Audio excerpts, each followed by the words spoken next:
and just all around amazing person. Constance Carter is a damn good rapper.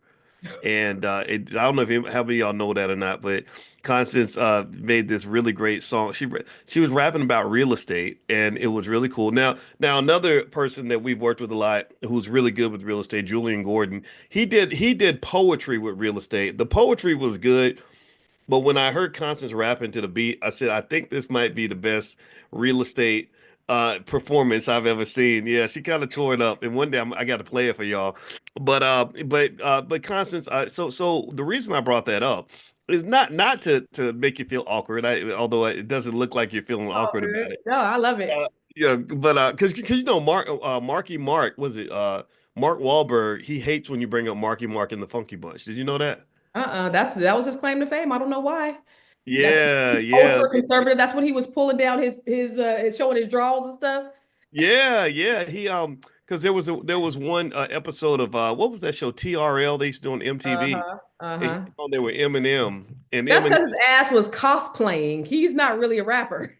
Right, right, right. So Eminem was like, "Why don't we all get together and form a circle? We could be a big funky bunch." Oh my God, that is so corny. Wahlberg was angry. He was so angry.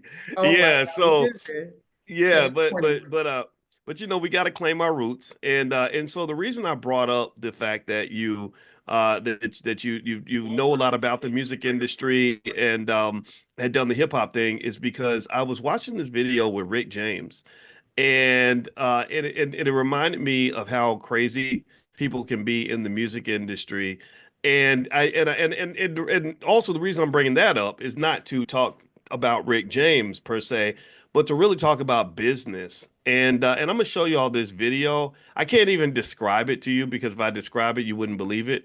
I just got to show it to you, and it's a story from a record label executive, basically talking about why Rick James's career kind of fell off. I don't know if anybody else knew that, but basically Rick James, he was making a lot of money. He's making like I think he got $40 million like Wow. himself from one of his albums, and this is back in the '70s.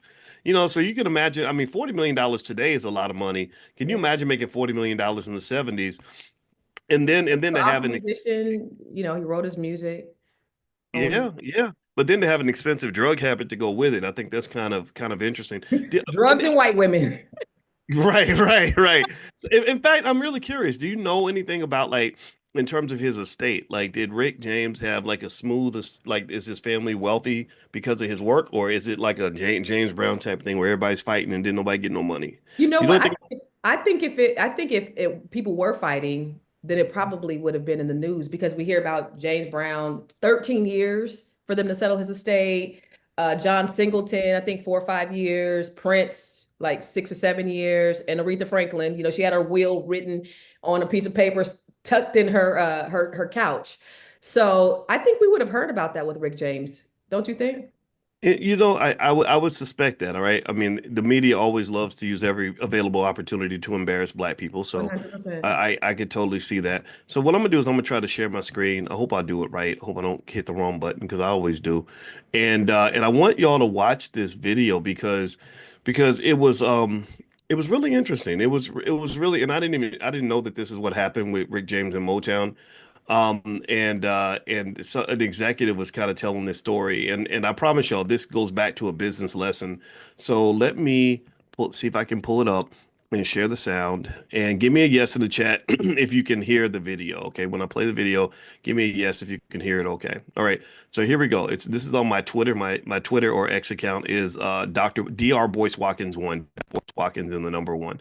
So here it goes. I'm gonna play it. Let me know if y'all can hear this. Okay. For his demise at Motown. After the Throwing Down record, he had come off a tour. On the Super Freak tour, we made 40 million bucks. On the Throwing Down tour, he only made 13 million bucks because the record didn't do as well as Street Songs. When he was delivering his record to Motown, I was with him. We went into Jay Lasker's office. Now, Jay Lasker was the president of Motown. The way that it was is that he would turn in a tape and he would get a check for $1 million. He says, here's your tapes. As he gets his $1 million, he grabs the $1 million. He said, you know what? I don't give a fuck about $1 million. He said, sell my goddamn record. And Jay was like, dude. He said, no, you sell my motherfucking record. Because the fact of the matter is I made $40 million on tour with street songs and I only made $13 million. I don't give a fuck about this $1 million. Sell my motherfucking record so I can make some motherfucking money. And then Rick pulls out cocaine, puts it on the desk, chops it up, snorts it in front of Jay Lasker. And Jay Lasker is sitting back there. I'm sitting next to Rick, and I'm like, oh, shit, right? And then Rick snorts it, jumps on Jay Lasker's desk, puts his dick in front of Jay Lasker's face and says, sell my goddamn record! He takes the check, and he walks out of Jay Lasker's office. And then Jay Lasker says to me, Lionel Richie. And that was it. He was done with. Okay, so so was everybody able to hear that? Let me know if you're able to hear the video. Okay, I couldn't even see the. Were y'all able to hear that? Okay, all right. Cocaine is a hell of a drug. Right, it is. I know, right, and describe. I want everybody, and before I ask the expert Miss Constance about this, give me like a 1 or 2 word description of what you just saw and how you felt about that. And I want us to describe it. Maybe you can write a whole sentence, but not too long of a sentence. Let's try to be financially conscious here. What do you think? I'm a finance professor. You guys know that. What do you think that a finance professor like me would say about what we just saw on that video? And after you put your comments in there, I want to ask Constance. From a financial perspective, business perspective, what are your thoughts? Is Constance frozen? Oh, no. Oh, I thought you was looking for the comments. I'm sorry. I was asking you. Yeah. Okay. I was like, is she frozen? Wow. I was in complete shock. I want to say fucking nuts, but I'm not going to say that. I mean, he was out of his mind. But I think there was also a level of maybe entitlement. You know, when people or disconnected, when people get to a place where they've gotten so much money and they have access to all of these things and they have all these yes men and they go further and further from reality. You know what I mean? And so like the things that we know that are rational, they become very irrational because they're so caught up in them. You know, and I always refer to Jim Jones. I think when Jim Jones started, he didn't start drinking his own Kool-Aid. He started probably a regular preacher, but then he started believing his own hype. And when they get to a place where they're believing their own hype, when they believe in that they are this huge entity, that they are above everything, then the reality goes out the window. So I think he's disconnected. I know he didn't realize the implications, of course. But I think he just thought that we forever had access to everything. When you have everything like that, that's crazy. Well, And he's crazy, and he needs Alicia Boyce. Yeah, I think that too. Alicia, somebody said, yeah. Oh, yeah. I think so too. Well, the thing about that, the reason I brought that video into class, and it's because I see that economic angle of everything, and I said, this is interesting. This goes back to when one of the concepts that we talk about a lot in financial consciousness training, which is trauma, healing, mental health, how that can affect your relationships, which therefore affect your money. So what I saw right there was Rick James, because of the drugs, which probably came from the trauma. I'm sure I wouldn't be surprised if in his background, he had a rough upbringing, which can lead to things like addiction in response to that. That led him, and then all the things that you mentioned too, like fame, not just cocaine being a drug, but fame is a drug, all these other things, right? So this leads to him not being conscious and aware of how to protect his wealth. He didn't understand that his wealth isn't just being able to get on stage and perform. His wealth was his relationship with the record label that's distributing his product. See, there's a million talented Negroes out here. There's a million. I guarantee you, there's a million, at least 100,000, maybe 50,000. I don't know, people that could do what Rick James does. There's a lot. I mean, go to the Apollo or something like that. You're gonna see A lot of talented. Go to opportunity. any church in America. You're gonna see talented black people everywhere. We got great rappers. We have an oversupply of great rappers, right? An oversupply of great singers and people that can dance, look good, get naked on stage, whatever it is you need, they're ready to do it. So for him to think my talent is my wealth and that's all that matters, I think speaks to a lack of self-awareness and a lack of understanding of business. See Yeah. what you while I can certainly find a replacement for Rick James very easily, you can find he said go to Lionel Richie now, right? We know how great Lionel Richie was all night long, right? Um, well, I don't know how easy is it to replace your relationship with Motown Records, right? Yeah. You can't just snap your fingers to make that happen. I'm not saying he couldn't. I mean, I'm sure he had other relationships as well, but when we talk about wealth, one of the things that I don't think people talk about enough is how preserving your relationships is preserving your wealth. Ooh. It and that just and that's not just in business. That's literally if I preserve my relationship with my spouse, it's easier for me to pay bills. If I preserve my relationship with my business partner, it's easier for us to succeed together. Yeah. If I get arrogant, cocky, crazy, and nasty because we have a business dispute, because that's what that was. That was a dispute. And one of the things I explained to the students was that what therapists can help you do is learn how to resolve conflicts, Mhm. right? So imagine if Rick, he's obviously upset, right? I made 40 million, I only made 13 million. This is an issue. Imagine if he handled that in a mature, professional way. Like, okay, look, here's the issue. Da da da da. If we can't make some adjustments, I might have to go to another label or whatever, right? At least they say, okay, I can play ball with this person. But when you come in there and you just acting crazy, don't nobody want to do business with a crazy person, Absolutely.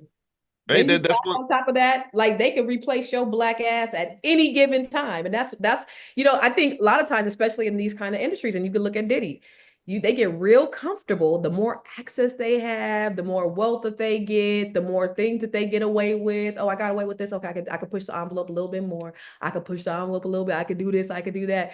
But then you'd step on the wrong toes, and they will show you quickly that you are still black and they will have your ass in jail, i.e. Rick James, i.e. Diddy, i.e. Bill Cosby, right? And strip you of everything that all the trappings that you thought that would never go away.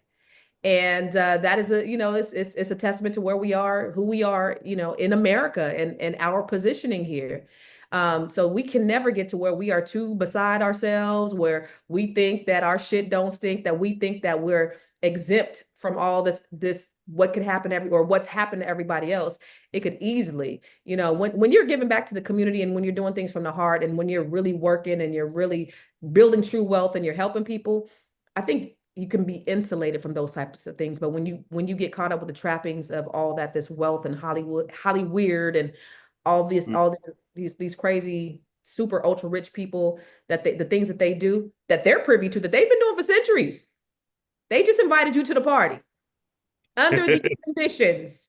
And as soon as your black ass get out of line, where are you going? Here's what's interesting though. Um, Even though we know the racial part is real, that's 100% real.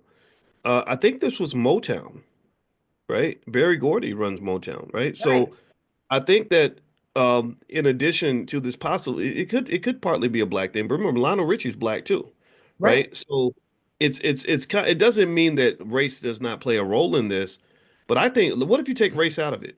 Okay. What if it was a white boy who went in there, a rock and roll guy, because they use drugs too, who I did bet the I bet they have done that and they probably have gotten away with it. I I would think that but I would tell you some of them have us. I bet you a lot, most of them don't, right? And I'm saying this because I'm a black man that I run a black company. If you black and you come in there, you acting like a damn gorilla up in my office, I'm never doing business with you again. right. Like that, just that idea of I'm gonna use a drug in front of this person and put my penis in their face. Crazy. We're never talking. I told you about I mean when I was on the phone with Kanye West Yeah. and he was That- he's famous and all that. I didn't care. I said you disrespect me, I'm never talking to you again. We Right. decided mutually we're never speaking to each other again because you can't treat people like that. You cannot think that because you're famous that you're above everything and above reproach. Now, maybe some people can get away with it. Like we've heard stories about Naomi Campbell kind of being bratty and there's white Donald Trump. We see what how Trump behaves, right? But I still feel like even when you pull the race part out of it, I don't look at Rick James and say, yeah, he was a victim of discrimination just like me. No, he's Rick James. He made 40 million on the album, 13 million on the next one. You're in a place of privilege. You've kind of you're doing better than most white people. You think you superseded racism? I think that if you are black and you're worth $100 million, most white people would trade places with you. They'd be like, here, let me put on Oh, some for black sure. skin Okay. and make sure the money's in the account. I think if Okay. you survey most white people and said, would you rather be a poor white person or would you rather be a black person with $100 million in the bank? I bet you most white people would say, "Oh, I'd rather be. I'll take the Negro. I'll have what he's having." Yeah. I Yeah. really think that. Like and so I'm not saying race isn't important. I mean, if everything else is equal, we know race definitely matters, right? If you compare Rick James, a black superstar who snorts cocaine on the desk and puts his penis in a guy's face, to a white guy who snorts cocaine and puts his penis in the guy's face, there's going to be some variation, right? Differences. But I just will say, like, I think generally, and I guess because I read that book, How the Jews Invented Hollywood, and one of the things that Meyer, his name was Louis B. Mayer, who created MGM. One thing that he said, I hate movie stars. He said because people get addicted to the fame. He said you'll meet somebody, they're super humble. You'll work with them. You'll give them an opportunity, and then you put out a movie, you succeed together. It's a blockbuster. Next thing you know, they're not taking calls. They're showing up late. They're like because they overplayed their hand, and I think that's what Rick did. I feel like he overplayed his hand in that example, and I think the financial lesson everybody can learn is humility. Right? Yeah. What's wrong with humility? What's wrong with respecting your partners? Well, drugs, boys, Right. There you go. drugs. There you go.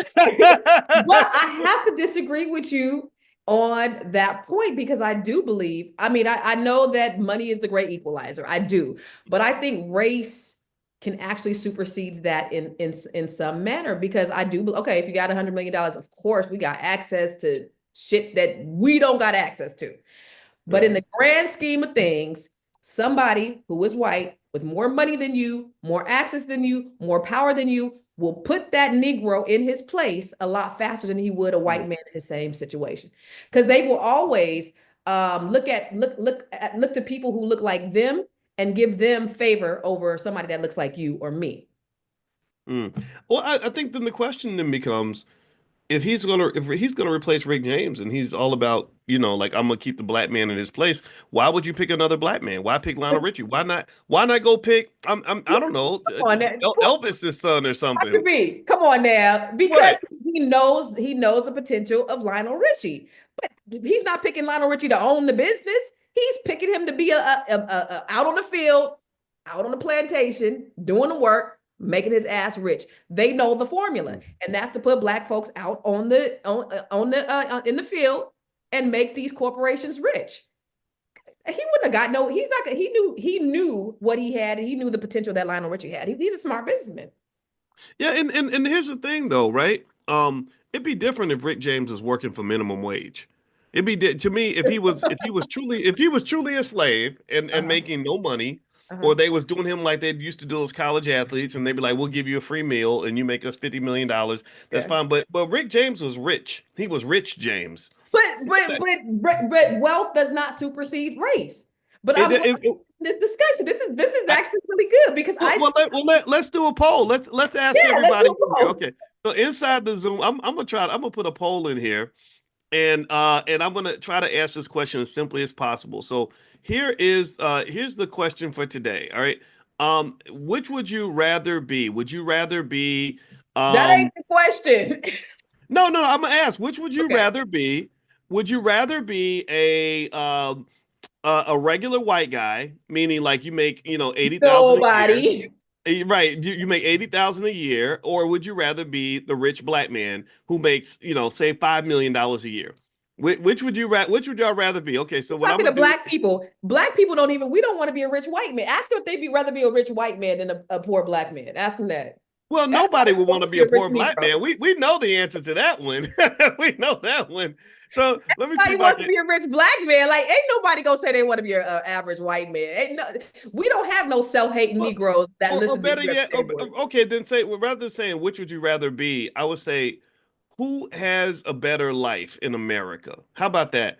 Who has a better life in America? It's black man. I think the rich black man has a better life in America than the regular white guy. I really do. Of course, I Right. believe that too. But what I'm just saying, the only thing I'm saying is that if you have somebody that's more powerful than that rich black man, then they will be quick to put you in your place. That's all I'm saying. And if you step out Right. of line, I don't care how rich you are still black. Right. And I don't That is think that true. wealth supersedes race. Okay, When so it let's comes to take black race out people. another way then. Let's say Okay. that it was a black executive running a black company and he put his penis in the face of a black executive at a black company. Do you think and he got rid of him and said we're replacing him with Lionel Richie. Do you think that that decision could have been made without race being a factor at all? I think the reason I say that is because I get it if it was Lionel Richie, let's say, who was professional and decent and treated everyone well, and they said, no, we're going to replace you with Elvis or something, right? Then that is where I can see race kind of popping in, right? In preferences. But you snorted cocaine on the man's desk and then you put your penis in his face. That's I wow. think that with black, I really feel like sometimes with us as black people, because we're sensitive to race, we'll take anybody's case. We'll take on anybody's cause.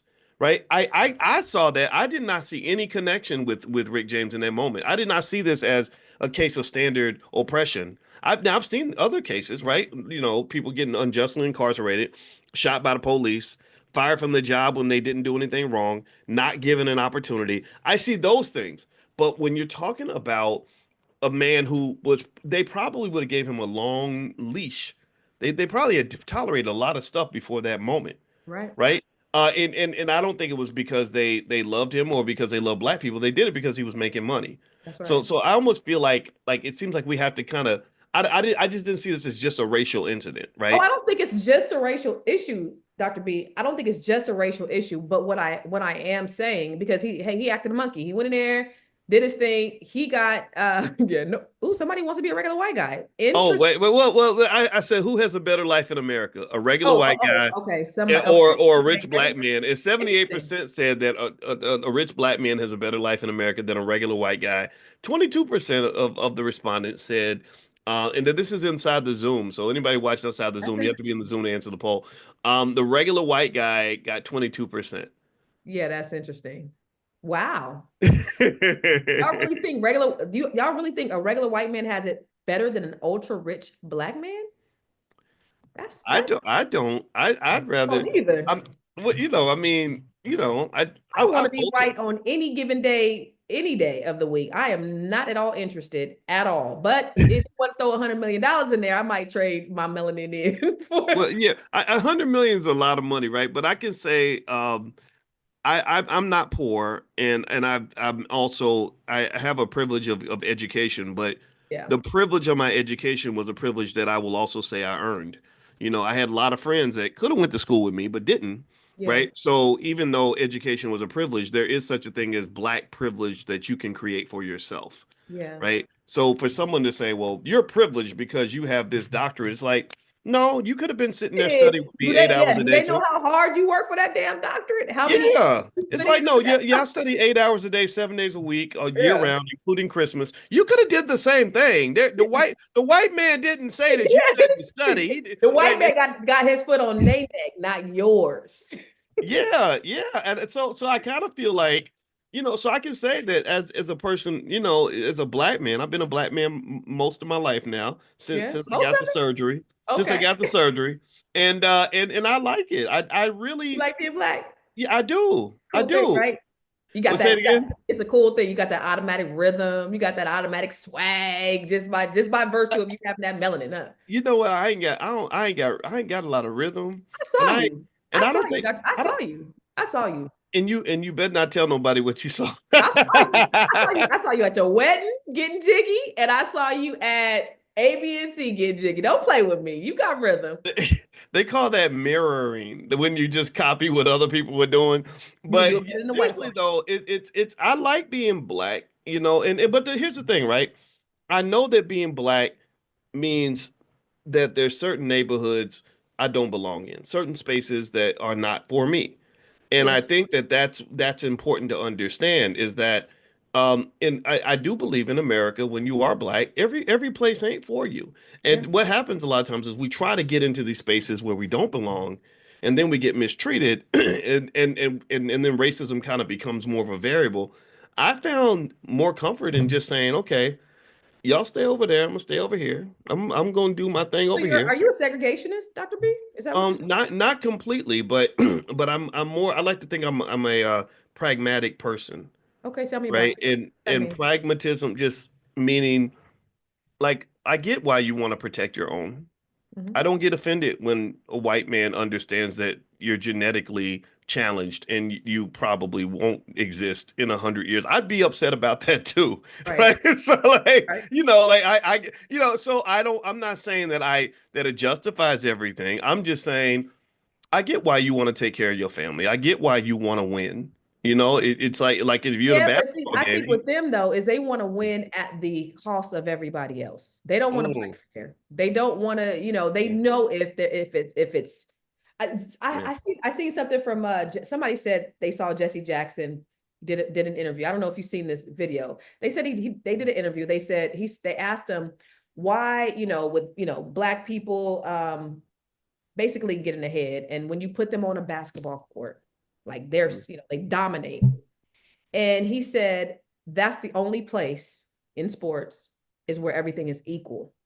Now, when you make mhm. us equal, we're going to dominate. But Right. they keep us from being equal by taking away opportunity or shutting us out or different things like that so that they can win. So if they're going to win, if the race is rigged, always. Mm, They cannot win a fair race. That's the problem, mm. folks, is they cannot win if everything is equal. That's interesting, and I respect Reverend Jackson a lot. I really like this man, and and I think where he and I probably don't see eye to eye is I think he's deeply committed to integration. Too much so, huh? And sorry. I said too much so. Yeah, and I think there's such a thing as maybe over integration or inappropriate integration, Mhm. and he and I spoke about that. I once I went to his office in 2013, and we were gonna do I wanted to do this program called BOMB, Building Outstanding Men and Boys. Oh, And the issue I was trying to address at that time was I said, we have failures in our men because a lot of our men don't have the mentorship they need to become the men they need to be to lead a community. And we have to build them, when they're young and step in, as a community and give them the tools they need to be successful when they get older. And when we sat down and we talked, the first thing he mentioned was a lot of the systematic failures, the public school systems, the unemployment issues and things like that. And I said I agree with all these things. And I didn't debate him on that, but I said, okay, now what? Now what? I felt that the solutions are not adequate. It's like we're going to let black men fail because white people won't do the right thing. that. Right. And it's like that ain't an answer. So we're gonna depend on the government to save us? No. So when they Right. talk about even dismantling the Department of Education, Black folks, we've been complaining about the Department of Education for years. They're building Mhm. prisons based upon test scores of our children. You know what I'm saying? We Mhm. know that our children are getting expelled at higher rates than everybody else. We know that they are not teaching adequate Black history they never have in school. So y'all complaining, and because it's the thing to complain about, because that's their problem. We Mm. got to get to where we're educating our children anyway. When you talk about that type of thing, so I'm sitting up there watching America burn, watching the white folks do to the white folks what they've been doing to the Black folks since the inception of this country. Mhm. And this is like, oh, this is interesting because I Yeah. think what's happening now, with now we got the playbook, we got it. Playbook is right Mm, there on the internet. You can go Google it. We see what's getting ready to happen. It's right there. And they are following it line by line, play by play. But I think what's also happening, which is I've been waiting on this day forever, is we mm, see the awakening of the Black man and the Black woman. mm, We're starting to wake up out of our slumber because we've been so dependent on the federal government for so long to save us. They have never been mm. there to save us. They have Yep. never, they've kept us dependent on them. They kept us on the welfare. We're gonna put you on welfare, but you can't have no Black man in the home. And if we find out that we're gonna come and raid your house in the middle of the night. And if we find that your husband is there, we're cutting off your welfare. But at the same time, we're not gonna give him a job. So now you're Mm, stuck. So now you don't have a Black man and all. It's all of these things. So we're going to keep you dependent on the system. We're going to make it real easy for you. I remember I had my brother's baby mama. I remember she was on Section 8. I shouldn't have said that, but she was on Section 8, right? And I said, she's making, she's in San Jose. She's making, it's a little bit of money. And I said, don't you want to buy a house? And she was like, and give up my housing? Like, nah. She made enough money because she was working. We were in the Silicon Valley where she had a job where she was making enough money to do it, but she was so comfortable on this housing, mm. they've become dependent. A lot of people will not get jobs, get better paying jobs because they're dependent on the government. So them Wow. stripping away a lot of these things, I think it's something that they got to do. We got to take the safety nets off, and we got to come together and start practicing collective economics. You know that what you said it reminds me of something Nipsey Hussle said one time that that I resonated with, where he said, "Haters are a blessing." Now, the haters, took his life, unfortunately, but still, Yeah. though, I like that statement because sometimes your haters will keep you on your toes. Like I remember hearing a older black woman say that in the 80s she was on welfare and then Ronald Reagan got into office and everything got cut. So it pushed her to like, go and do what she had to do. And it sounds almost like a coonish thing to say, right? Like you can't give Reagan credit. And you can't, in my opinion, you can't. It's not Ain't like he the one that coined the term welfare queen and put a black face out there? Mm. right. So it's interesting because I have found that that haters, adversaries, obstacles have always made me stronger if I have the right attitude. Now it's not like I'm happy that you did that to me. Like, Right. that's where I draw the line. I'm not going to go back and thank somebody who tried to destroy me for making me stronger, but I do understand. I think over time I've learned that there is a blessing in the curse if you can pull it out. Yeah. Just like cow shit can be turned into fertilizer that That's grows right. all the grass and the food, and so you got diamond in the rough type stuff. So sometimes you got to go dig out the blessing in the middle of the chaos, because your haters can be a blessing. If Constance, if when I was back at Syracuse 15, 20 years ago, if they had treated me well, I would Would never be still be a professor. right. Would say it again. You would still be a professor right now if they had. I would be sitting over at Syracuse. None of y'all would know who I am, because I'd be too busy doing whatever little black job they created for me. And what I have decided is that God had a bigger plan for me. Yeah. God's like, I'm gonna mess up this little black job. You comfortable over here? Your Because I black was making job. six figures and all that. Yeah. He's like, I'm gonna blow up this little black job. I'm gonna break your plate. I'm gonna take away your whole situation, this dysfunctional relationship that you're addicted to, out of comfort. I'm gonna end it, and you're gonna be sad, but then you're gonna get on your feet and you're gonna find something better. And And that's what happened. boys, look how many lives that you've changed because them motherfucking haters was hating. Yes. Yes. Yes. Yes. I have no animal. I mean, I don't have any. Yeah. Yeah, I there's know no. that's a good thing. I love that. Yeah. It's all somebody said perspective. It's It, perspective. That's how we got to look at things. All this stuff that's going on is all perspective. And so black people, what are you going to do? How are you going to respond? You gonna lay there and say, that, like I'm seeing the Democrats, well, we can't do nothing because our hands is tied till the midterms. Y'all can't do nothing. We can't do nothing. All right, we already know we can't depend on these idiots. All right, so black people, what we gonna do? What's the yeah. plan? Right? What are we about to do? And that's how we got to look at it, is what are we going to do? And that's really, that's really us tapping into who we are and Mhm. tapping into what our ancestors did.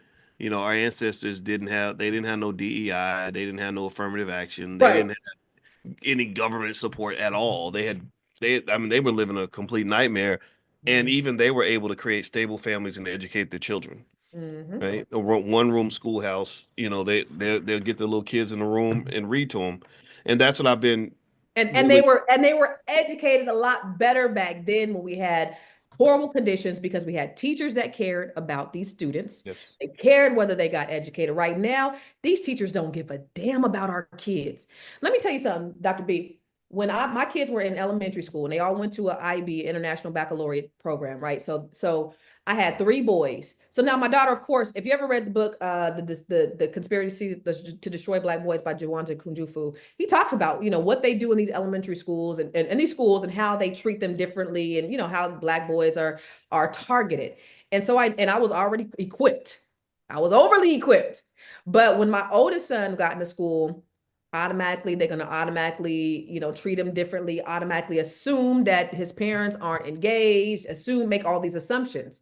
So what I would have to do in elementary school each year is let them know who you dealing with, like whose child that this is and what I'm not going to tolerate and what my expectations are, right? So my other kids coming back, and my son is, he's a smart, brilliant kid, right? But because he's Black and he's a boy, they automatically have this bias. They're not going to treat him like, they treat a little white girl. They're going to have less tolerance for him. They're going to punish him, a lot quicker than they'll punish anybody else for the same thing. I went in knowing that. So what I had to do is I had to set the foundation and set the standard for that one. And then because we as a family would go to every single parent teacher conference, all six of us together, they would see us there. They knew that, oh, okay, we know we can't mess with this family. And the rest of my kids didn't have any problems after him. But I always had to do that. And the reason, and so you have to be an advocate for your kids because they're not going to treat your kids fairly. They're not going to give them the proper education. They're not going to give your son, especially, the benefit of the doubt. They're all, my son finally went to public school in high school, and he got into, somebody tried to punk him and they Mm. automatically suspended him. Like the second week he was there, somebody, and so I said, well, why did you suspend my son? Well, because they said he flexed on somebody. I said, my son just came out of private school. He don't know nothing about no flexing. Did you guys investigate anybody else? Like, because his dad taught him, don't fight back, tell the teacher. And I told him, if anybody gets within arm's reach of you and you feel threatened, Negro, you better start swinging. That's what I teach. I teach a little bit different. But he was, but the dad was the primary, right? So he listened to his father. And so after he investigated, they unsuspended him. But of course, the first thing they're going to do, because he's Black and he's a boy, is they're going to suspend your child. I'm saying this for y'all is that when they're talking about dismantling the Department of Education, all that stuff, we got to figure out, okay, what's best for our kids? How can we benefit? What can we do? And we got to get involved with our children's education. Boy's been talking about homeschooling your kids for years. I don't have the capacity to homeschool my kids, right? But we got to figure something out. Now my kids here in Prince George's County, first of all, they had never had a Black teacher in their lives. Now here, that's all they got here, which is great. I'm loving it, right? But so when they don't look like you, they don't give a damn about you. That's just the reality. They don't. You might have one or two, good teachers that'll look out for your kids, but for the most part, they don't care about your kids. Well, I'll tell you what. And by the way, I'm talking to Constance Carter, and Constance, she knows a lot about real estate, and we'll get to that in a second for sure. But what's interesting too is when you talked about what your son's experience in the public school, it was similar to my experience, and the missing ingredient really is love. I mean, that's the wealth, that's the Black wealth that we don't see. We don't understand how much wealth our ancestors had because we think that they were poor because they didn't have any money, but they had love, they had family, they had a lot of things that we don't have. They had skill. They could build things. We don't have. So they were wealthier than us, and then on top of that, they own more land and more businesses. So we have student loans and corporate jobs. that's what Right. that's what we have. We traded land and businesses for student loans and We had corporate more jobs. land after Reconstruction than we have right now. Yeah, yeah, yeah. So that part is interesting to me in terms of what you were referring to, and then also in terms of the homeschool part, what's interesting to me is, and I want to make this part really clear, is you mentioned not having the capacity to homeschool. I agree that most of us don't have the capacity to homeschool full time, but we do have the capacity to homeschool in terms of teaching, like making sure that there are critical Yes. lessons that we give to the kids. Because here's the thing, let's just be real. about 70, 80% of the stuff they learn in school, they're not going to use on a daily basis when they get older. Yep. Like there ain't no classes on well, okay, how do I at 38 years old raise kids and stay married to my wife and you know what I mean and keep my mental and The physical health real together. valuable stuff, right? Right. Ain't no classes on any of that from what I understand. You know, Yeah. like think about how many people, Constance. Okay, first off, let's look at the stuff that matters. Like when like you're 40 and you're married and you got children. What are you thinking about every day? You're like, okay, how am I gonna pay the bills? How am I gonna deal with these kids? How am I gonna Mhm. deal with my spouse? My mental health is jacked. My physical health is going down the drain. I'm so, to the point where I'm eating this horrible food and I'm gonna get cancer like everybody else. So to me, education should center around the things you need to survive and to succeed in life. To the way, you know, the ability to get what you need in order to be whole and healthy. So number one, I need to get some money. So Yeah. economic training, that's something that isn't going to come from the school the way it should. So that's something parents can give, right? That's, you know, that's That's why why we I'm have, glad these parents are listening to you. That's yeah, why yeah. they need this so they can teach their kids. Well, you know, and I'm glad I can help. I'm glad to be a part of that. Thank you for inviting me to be a part of the family because I want to be with every family. I want to because these simple solutions make a big difference.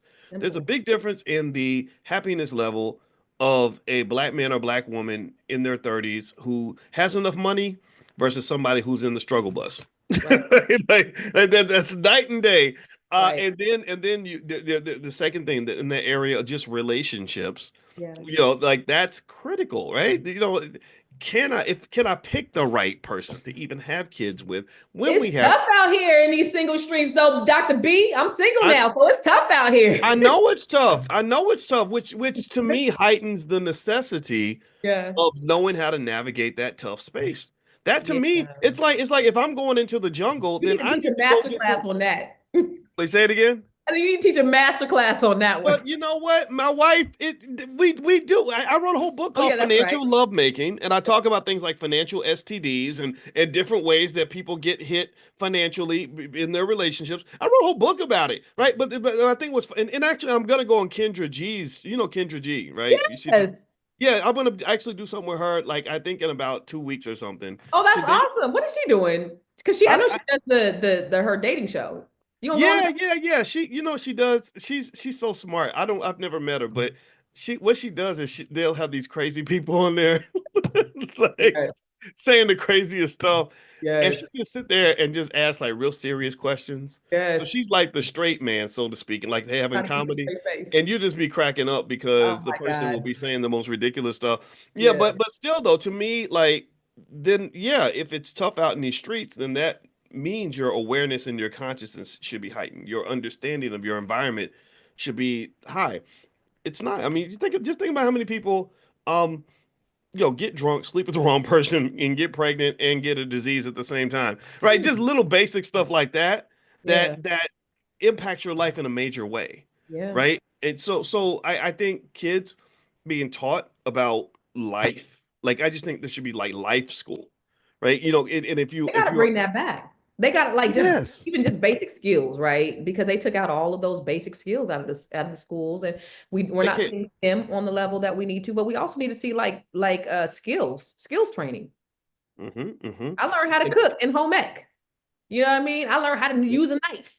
You know, Mm-hmm. we don't Mm-hmm. have that anymore. My kids didn't have home ec, but there is it's you guys, I'm asking you, what are you guys doing to make sure? Because I think the biggest thing, when it comes to like wealth building, legacy, what are you doing specifically for your children to make sure that the next generation is better than our generation? What are you specifically doing, to make sure your kids know what they should be doing, or they're insulated, or they know how to deal at these schools, or they know how to deal with the police? Like, are you having conversations with them?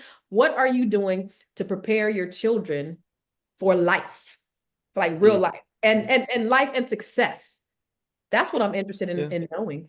Yeah, well, you know what's fun? What's interesting is I know that the way kids don't always listen as much as they Oh, should. mine don't either. Yeah, and I know what I do is I just every now and then I'll just talk to them about stuff and then I show them things. I try to lead by example, number one, if I can, you know, and then two, we'll just be talking about stuff, and that kind of helps. But I don't know. We don't know the results yet because they're not adults, right? So, there's a lot of personal choice in terms of what kind of adult they choose to be. That Mhm. matters a lot, right? Like my parents could tell me everything that they could tell me, but certain things happen in my life because of who I am, what kind of Gotta person I experience just for yourself. decided to. Yeah, yeah. So if you don't want the best for yourself, then you're not going to make the best choices. But then I think what a parent can do is help the kid to at least understand their own self-worth and what the standard is, like that's, like you should expect the best for yourself. You should work hard for, to have the best for yourself. You should prepare for life in a certain way. And I think these are conversations that go deeper than just skill sets. I think everything has to start with kind of love, Yeah. right? I think if you feel loved and somebody loves you, you're gonna listen to them. And then self-love, learning that. I found that a lot of that was critical because when Yeah. I didn't love myself, I don't think I made the best decisions. Like, why Why would I? didn't you love yourself? Because I didn't really have, because I had a mean ass father. And my biological father wasn't around, and my father that raised me was a traumatized Vietnam veteran police Yeah. commander who cared more about maintaining authority and Yeah. control than Yeah. forming deep, meaningful, loving connections. But he didn't know how to do that because his father never did that, right? Right. So this generational curse kind of thing. So where I climbed out of that was education. Education helped me a lot because it really pushed me to be a thinker, and Yeah. I questioned everything. I think black people should question every single thing. I agree. Every, every Religion, everything. Yep, you have to. Yeah. And when you do that though, it's kind of scary because you're gonna realize some stuff that maybe you didn't want to realize. And Listen, then you start talking about it, and then you talk to and it, closed-minded people and and they then you're start talking about ostracized, and then it. yeah, buddy, I know, because once you start reading a little bit more, and you're not just going on the things that you were indoctrinated with. You're like, well, wait a minute. You start questioning, like, you don't question it. Oh, okay, okay, okay, Dad. Yeah. Okay. No, I'm not going. Nigga, you been reading? You ain't Right. supposed to be reading. I mean, what's wrong with you? But when you talked about love and the importance of family, I was listening to a Jewish guy named Beryl Solomon. And one of the things he was talking about why Jews are the most wealthiest people in this country and in the world, right? Because they make up less than 1% of the population, but they have over 50% of the wealth. But when they talk about what they do inside their homes, how they sit down and they talk to their children about business and so he said a few things. He said they practice collective economics. Huge. They don't do business with anybody outside of their community, right? They only do business with people in their community, and if they can't find somebody in their community, then and only then will they go out. Number two, they sit down and talk to their family about what's going on in the business.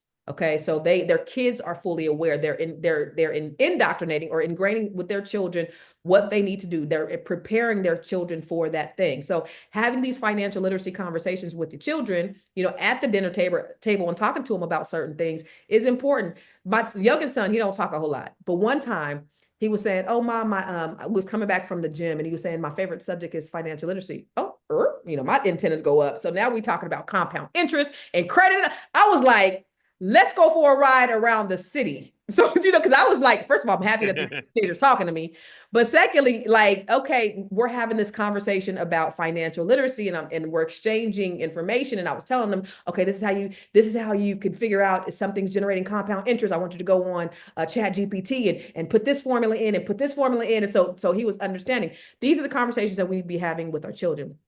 And then the other thing he said was, he said the church, he said our synagogues support us. We don't support the synagogues. So you know how you have in the Black community, the pastors driving around in Rolls Royce, on private jets and all that stuff? No, and so the church is serving the communities are serving the church and the needs of the church. He said that they don't get rich off of that. They're serving the needs of the community. And Mm, then the other thing he said is if they have conflict, they make sure that they go to their rabbi and they make sure they resolve their conflict, and they don't they don't sleep on that. So those are four things that he said that I think that we can really incorporate inside our community but that collective economics is huge. mm. I can't effectuate change in the church because that's already ingrained in the Black church. We've been so deprived that as soon as we get money, we go crazy, and that's what's happening with a lot of these Black churches. But also speaking to our kids about finances and about wealth is extremely important. So I think those two things I think we really can do, Black people, is support Black businesses. Do business with people who look like you. That is extremely important. Because if they're not doing business with us, we not doing business with us, then what then? How are we then going to be able to continue to build wealth and keep it in our communities? Mm. Well, so what I'm gonna do is I'm gonna round out with some actionable items that everybody can sort of take away to understand. Since we're talking about the Jewish community, I grabbed some stats on how wealthy they are and how they got this wealthy, and you can consider, learning from this, not put anybody on a pedestal, but I think it's something worth studying. And then also, by the way, I should mention that you teach B1 Real Estate Mastery inside the Black Business School. Do you have space for more students in B1 Real Estate We Mastery? do. We're teaching them Okay. how to invest in real estate. We're going into real estate development. So we're talking about investing, but actually developing communities. And so we're getting ready to hopefully work on a project pretty soon where we're going to look at doing some investment collectively together. This is collective economics in action. I believe in that. I practice it. And so we can pull our resources together. I'm teaching them how to create joint venture partnerships, build their businesses. Oh, did Constance freeze up, or is that me? That's what Oh, we do inside. oh, go ahead. I think No, you no, I froze don't, for a but minute. that's what we do inside. That's what we do inside the B1 Real Estate Mastery is we're collective economics in action, where we're working together, building sustainable business.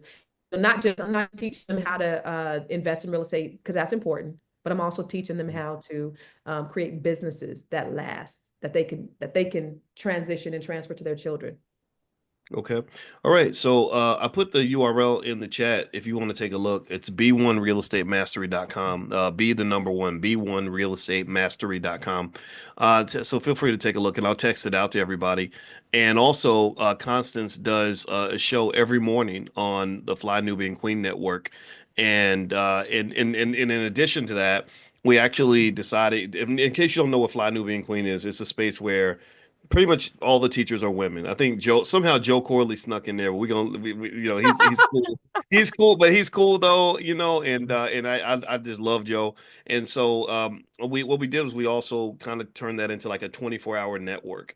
So what I'm gonna do is I'm gonna send you all a link where you can actually go in there, and there are just these super smart people that are in there. My wife, Dr. Alicia, goes in there, Dr. Lene Javette, of course, Constance, the one and only Constance Carter, Madam President, Tierra Williams, just a lot of other amazing people, Lala, who else? Just you could probably name a lot of Athena Gardner, just so many smart people. And so if that's of interest to you, I'll send you all the link. And I hope you'll just take a look. I think you'll like what you see because these ladies have the best, most interesting conversations about topics that matter for us. And the reason I'm really excited about what you all are doing is because I don't really, tell me if you agree with this, but I don't really think that the world gets to see the diversity of Black women, Yeah, right? great. If he ain't twerking, it ain't working. It's almost kind of one of these things where there's a certain type that gets seen a lot, but Yeah. then when you just talk about that woman that's just grinding away, who became the educator, the therapist, the real estate expert, I don't know if that's noticed and celebrated as much. It's not. What do you think? Do you agree, or do you think that I'm No, I just do. I remember having a conversation a few years ago with Lisa Nichols, and we were talking about just the programming on TV and how we only see negativity. You could have a Black show and a white show, like a housewife show, and you turn on that white housewife show, it's vastly different than a Black housewife show because they're always going to show us in a negative light. You got reality shows like Married to Medicine where and I had to start, like I watched the first season because I thought it was going to be something about some doctors. I want to see some positive shit on TV. I don't want to see no doctors fighting by the pool. It's crazy. Like what? What? So but they do that on purpose because it's all about the programming. When we go out to places internationally, they're going to think we are the representation of this ratchet shit that I don't know anybody who has fights in restaurants. I don't know. You know anybody who does stuff like that? I don't know nobody who throws drinks at each other at restaurants, but I, They're I, whoop, I whooped somebody's ass in Cheesecake Factory yesterday. What you yeah, talking right, about? exactly. Cheesecake I've been out to dinner with everywhere. you. I've been out to dinner with you, Dr. B. I know you ain't seeing nobody fighting Oh, up I at threw my drink in his face. That's what it I ain't did. it ain't happening. But that's what they show. And so my thing was, imagine if they put something positive out there, how many views would they get? They probably would be getting a lot more views. And they try to say, "Oh, we're not getting as many viewers because people want to see drama." No, that's all you're showing and that's all you're promoting. But look, here you have a situation where, it's a lot of times it's four of us come from different, diverse backgrounds where we're just talking, and it could be about politics, it could be about money, it could be about ratchet shit. Like, we're talking about the whole gamut of it, but you have an intelligent conversation amongst women. And that's the differentiator, right? We could talk about everything, but we're having an intellectually stimulating conversation. That's what we do on there. Yeah. And I think it's important for everybody to get that, the men too, because I really, I personally enjoy hearing smart women give different perspectives. And when I just turn off my filter and don't judge, just Yeah. listen, it gives me insights. And I would just say that if you care about the black community, which is built on the black family, then it's critical for men to understand women and for women to understand men. Yeah. And one thing that I liked about the way you all have the conversations is that you brought men in and said, okay, what do you think? And or a man will be in the comments saying something, and you'll respond to that. Or like the most impressive show y'all ever did to me, or you've done a ton. You've probably done 1,000 by now, but the most impressive one I remember was when y'all brought that crazy dude in who's I don't want to call him crazy. I'm sorry. His son had Was just crazy. died. Was His crazy. son had died. Yeah, his 3-year-old, 4-year-old son had died, and he put on Twitter that he was glad his son died or something, which was crazy because he was saying he don't have to pay child support no more or something like that. Which was, I said, oh my God, that's a horrible thing to say. So somehow one of y'all went out and found the dude, Yeah. brought him in, He DM'd and me. and He DM'd me. He said, y'all ain't explaining me right. Y'all don't got it right. Y'all don't got it right. I said, okay, we'll have you on the show. And the thing I love is Dr. Alicia, she was so empathetic just from beginning to end. I was looking like, is this fool? Because I'm untrained. I don't have the same empathy, eyes, ears that she has. I was like, what is this motherfucker? Like, oh, here talking this silly ass shit.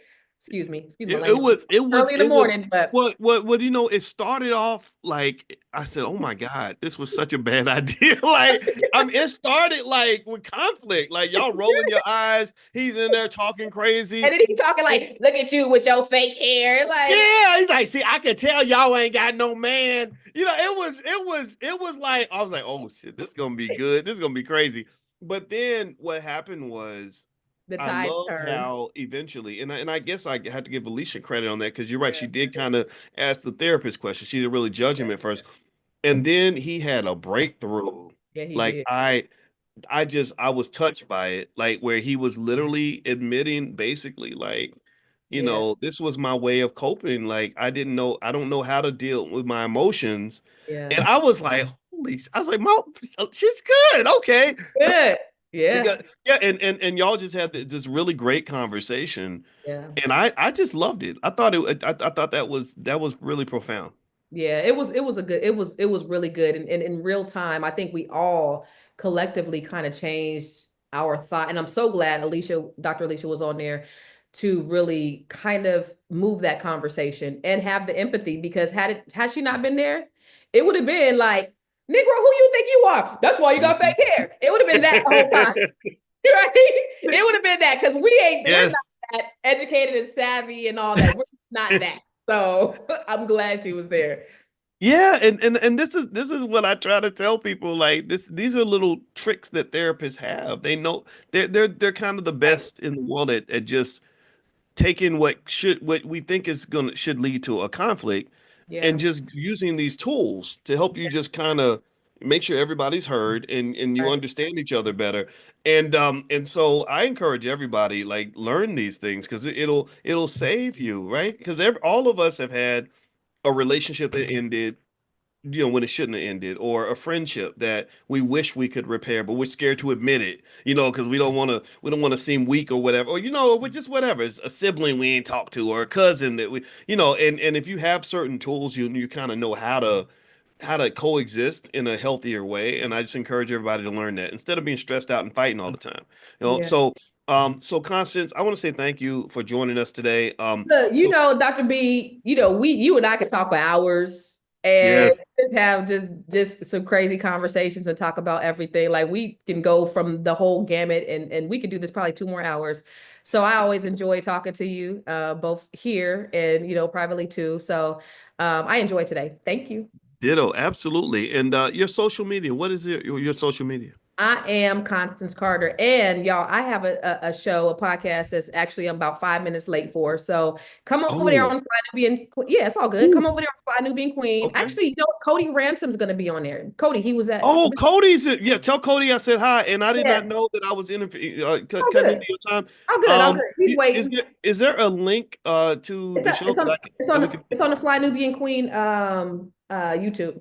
Okay, yeah. So if y'all want to continue the party and go over and hang out with Constance, I'm gonna put that link in the chat now so everybody can go and I hope you're going and pop in. Cody Ransom, that's a bad dude. That's a bad boy. I didn't know you hooked up with Cody. That's great. At All Black ABNT.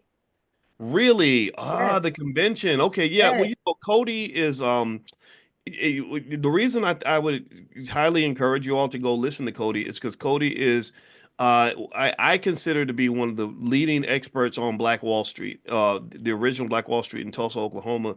And in fact, he's such an expert that my brother recommended that I go on his tour. I think his business is the Black Wall Street Liquid Lounge in Tulsa, which everybody, if you go to Tulsa, to visit Greenwood, you got to go to this lounge. And he does this tour of Black Wall Street. And because Cody is rooted in the community so deeply, he was telling me stuff like I went up in there going on this tour, Constance, thinking, okay, yeah, I know the Black Wall Street story. We made a whole movie about it called Resurrecting Black Wall Street. Yeah. Cody told me things that I had never heard anywhere That's what else. we were going to talk about is those hidden gems that a lot of people don't know, the things that people don't really know about Black Wall Street. But he just told me that his son got hurt and he can't join me today. So we Oh don't no! Oh no! Oh well, just got an emergency call. My what? son got hurt at school. I have to run over there. Oh well, then okay. Well, tell Happens him with I live, will. live, live internet. But I'm gonna go in there and we're gonna talk about something. So y'all still come over there and holler at me. We're gonna talk about Okay, something. We have Fly okay. Nubian at 1 Eastern, 10 a.m. Pacific. So we're gonna be, I forget what we're gonna talk about there, but I'll be hosting that show. But Dr. B, I'm about to come in and do some things. We're about to work together tomorrow night. What we doing tomorrow Yeah, night? oh, that's right. Yeah, so another thing that Constance is doing, and y'all are invited to this as well. Tomorrow night, she is our special guest in the real estate club, Dr. Boyce Real Estate. And so I'll text you all a link to join if you want to join the Real Estate Investment Club. I know a lot of you are already in there, and she's going to do a presentation and break stuff down. She ran Catalyst Real Estate, which was at the time the largest black-owned real estate firm in California. Yes, sir. And so Constance has how many years in real estate? What, 30 years, 35? And if I ain't that old, don't be doing that. Don't do me like What, that. like 45, Do 47? me like that. I'm only What was real estate like in the 50s? I'll be 50 next year. I ain't quite there yet. Well, you know what? Black don't crack. So I'm gonna call I you a 30 year appreciate it. old. So I appreciate it. uh No, but I've been in real estate since '02, so 23 years. 23 years. Okay, okay. And so yeah, so she's gonna be our guest tomorrow night in Dr. Boy's Real Estate. Gonna break it I all the will way down to the very last compound. And also, that's a great question, Shaquana. What's the difference between the Real Estate Club and B1 Real Estate Mastery? B1 Real Estate Mastery is a program that Constance runs, deep dive, very intensive. It's part of the Black Business School, and it's Constance in every session, hot seat calls, things like that.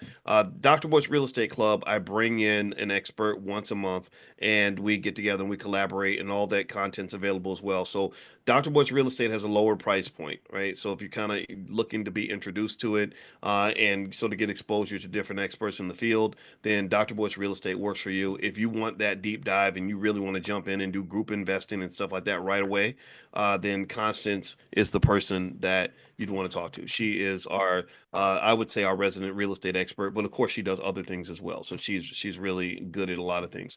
So anyway, have a good day, everybody. God bless you, and I will see you all tomorrow. If you're not on the text list for this class and you want to receive this information, make sure you text the word morning, MORNING, to the phone number 87948. Text morning to 87948, and I'll send you a link to everything we talked about today. So have a good day, everybody, and thank you again, Constance. Good to This see was you. fire.